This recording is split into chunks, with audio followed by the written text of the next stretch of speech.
অৱশেষত পীযুষ হাজৰিকাদেৱক ক্ষমা কৰি দিলে গৌৰৱ গগৈ ডাঙৰীয়াই। আপোনালোকে গমে পাই গৌৰৱ গগৈয়ে যেতিয়া নিৰ্বাচনৰ কেম্পেইনিং কৰি আছিল সেইখিনি সময়ত পীযুষ হাজৰিকাই গৌৰৱ গগৈ ডাঙৰীয়াক কি ধৰণে কথা কৈছিল, গৌৰৱ গগৈৰ উদ্দেশ্যে কেনেকুৱা কথাবোৰ কৈছিল যে যদিহে গৌৰৱ গগৈ জয়ী হয় তেতিয়াহ'লে পীযুষ হাজৰিকাই ৰাজনীতি জগতখন এৰিব, তেওঁ আৰু ৰাজনীতিত নাথাকে। কিন্তু অৱশেষত ৰিজাল্ট ওলাল, নিৰ্বাচনৰ ৰিজাল্ট ওলাৰ পিছত গৌৰৱ গগৈ জিকিলে। গৌৰৱ গগৈ জিকাৰ পাছত তাৰ পাছত কিন্তু পীযুষ হাজৰিকাৰ কোনো ধৰণৰ সাংসূত্ৰ পোৱা নগ'ল। ছ'চিয়েল মিডিয়াত সকলোৱে প্ৰশ্ন কৰিলে যে পীযুষ হাজৰিকা এতিয়া কি কৰিব, ৰাজনীতি জগতখন তেওঁ ত্যাগ কৰিবনে? কেৱল পীযুষ হাজৰিকা বুলিয়ে নহয়, এনে বহু নেতা আছে যিসকলে গৌৰৱ গগৈৰ উদ্দেশ্যে বহু কথাই কৈছিল। তেওঁলোকে বিভিন্ন ধৰণৰ তুচ্ছ তাচ্ছিল্য কৰিছিল গৌৰৱ গগৈৰ ওপৰত। আৰু এতিয়া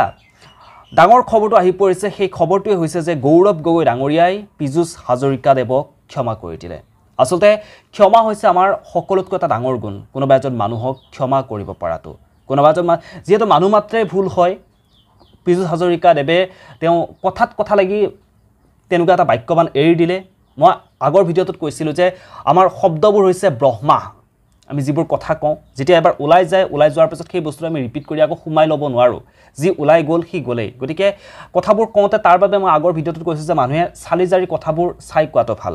যিহেতু তেওঁ ভুল কৰিলেই আৰু তেওঁ যিধৰণে কৈছিল, যিধৰণে দম্ভালি মাৰিছিল, তেওঁ দম্ভালি মৰা ধৰণে একোৱেই নহ'ল। তেওঁ দম্ভালি মৰাৰ সম্পূৰ্ণ বিপৰীত ছবি এখন দেখা পোৱা গ'ল যোৰহাটত।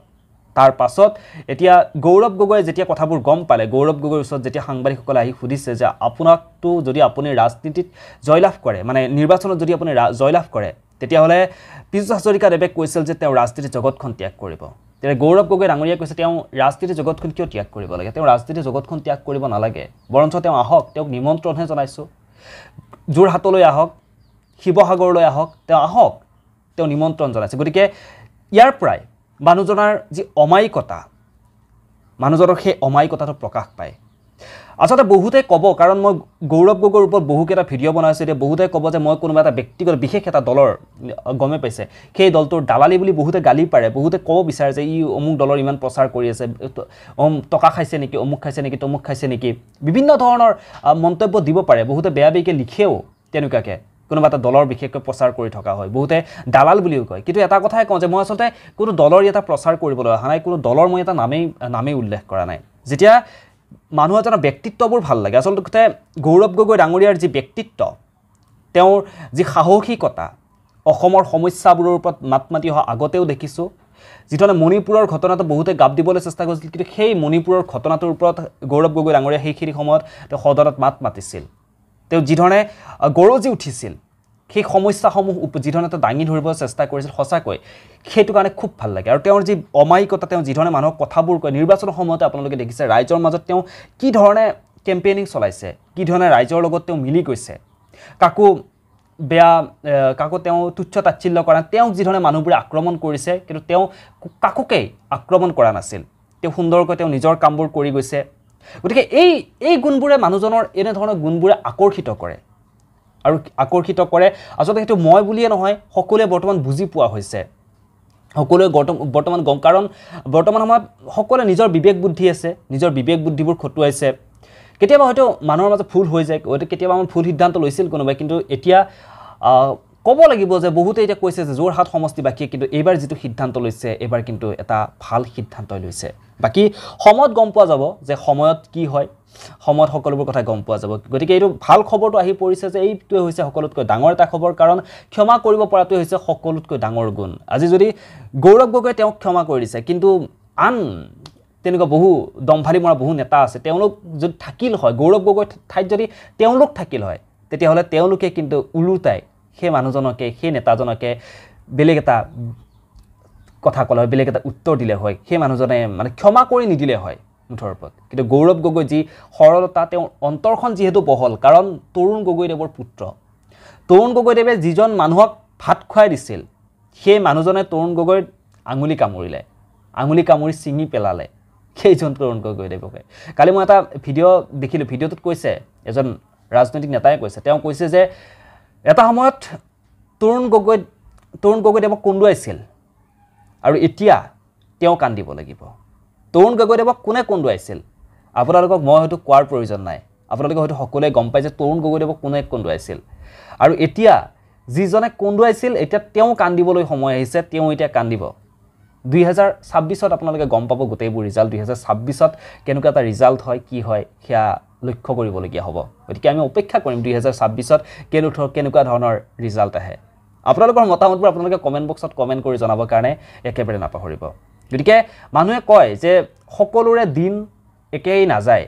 আপুনি যদি আজি এটা কিবা কাম যদি আপোনাৰ ক্ষমতা যদি আছে হাতত এনেকুৱা নহয় যে সেই ক্ষমতাখিনি আপোনাৰ হাতত সদায় থাকিব সদায় কেতিয়াও আপোনাৰ হাতত সেই ক্ষমতাবোৰ নাথাকে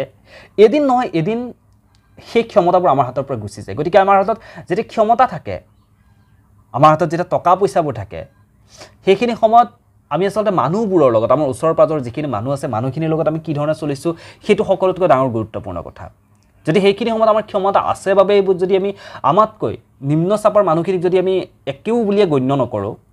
তেওঁলোকক যদি আমি একো বুলি যেতিয়া আমাৰ ক্ষমতা হেৰাই যাব যেতিয়া আমি শূন্য হৈ পৰিম তেতিয়া সেই মানুহখিনি আমাৰ কাষত থিয় নিদিয়ে সেই মানুহখিনিয়ে কিন্তু আমাক ছাপোৰ্ট নকৰে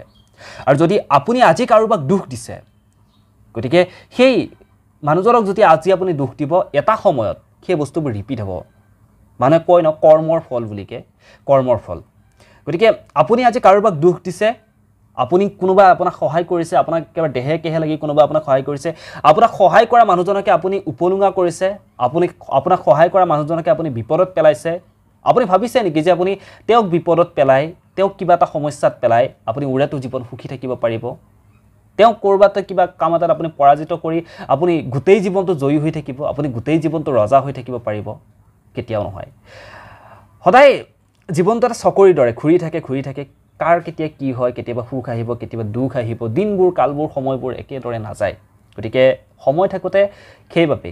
সকলোখিনি চোৱাটো দৰকাৰ যেতিয়া ক্ষমতা থাকে সেইখিনিতে সৰু ডাঙৰ সকলো মানুহকে সমান বুলি মনাটো দৰকাৰ আৰু বিশেষনো কি কম আপোনালোকে গমে পায় আৰু বিশেষ আৰু মই ৰাজনীতিৰ ওপৰত গৌৰৱ গগৈ ডাঙৰীয়াৰ ওপৰত আৰু ভিডিঅ' নবনাওঁ ইতিমধ্যে বহুকেইটা ভিডিঅ' মই আপলোড কৰিলোঁ হয়তো আপোনালোকৰো চাই আমনি লাগিছে যিহেতু প্ৰতিটো খবৰ মই দি যাবলৈ চেষ্টা কৰোঁ তাৰ বাবে এইটো যিহেতু খবৰ সকলোতকৈ এটা ডাঙৰ খবৰ ছ'চিয়েল মিডিয়াত তোলপাৰ লাগি আছিল সকলোৱে প্ৰশ্ন কৰিছে যে কি হ'ব কি নহ'ব গতিকে মই ভাবিলোঁ যে এই খবৰটো আপোনালোকক দিয়াটো নিতান্ত প্ৰয়োজনীয় গতিকে তাৰ বাবে এই খবৰটো মই আজি আপোনালোকক জনালোঁ বাকি আপোনালোকৰ মতামতবোৰ আপোনালোকে জনাবৰ কাৰণে একেবাৰে নাপাহৰিব আপোনালোকে জনাবলৈ কি কৰিব জানেনে আপোনালোকৰ মতামতবোৰ ইউটিউবৰ তলৰ কমেণ্ট বক্সত যাব তাত আপোনালোকে কমেণ্ট কৰিব পাৰে তাত কমেণ্ট কৰি আপোনালোকৰ মতামতবোৰ জনাব যে আচলতে গৌৰৱ গগৈ ডাঙৰীয়াই যি সিদ্ধান্ত ল'লে ক্ষমা কৰি দিয়াৰ তেওঁ এইটো শুদ্ধ সিদ্ধান্ত লৈছেনে শুদ্ধ নে ভুল আপোনালোকে নিজে বিচাৰ কৰিব আৰু কমেণ্ট বক্সত কমেণ্ট কৰি মোক জনাবৰ কাৰণে একেবাৰে নাপাহৰিব তেতিয়াহ'লে বিশেষ আৰু ভিডিঅ'টো দীঘলীয়া নকৰোঁ আজিৰ এই ভিডিঅ'টোৰ পৰা মই ইমানতে বিদায় ল'ম আৰু যদি মোৰ ভিডিঅ'সমূহ আপোনালোকে চাই ভাল পায় তেতিয়াহ'লে চেনেলটো ছাবস্ক্ৰাইব কৰি থ'ব তাৰ লগতে কি কৰিব জানেনে কাষত থকা বেল আইকনটো বজাবৰ কাৰণে একেবাৰে নাপাহৰিব তেতিয়াহ'লে আজিৰ এই ভিডিঅ'টোৰ পৰা মই ইমানতে বিদায় লওঁ যোৱাৰ আগত সদায় কোৱাৰ দৰে আপোনালোকক মই পুনৰ এবাৰ কওঁ যে পুনৰ লগ পাম ধন্যবাদ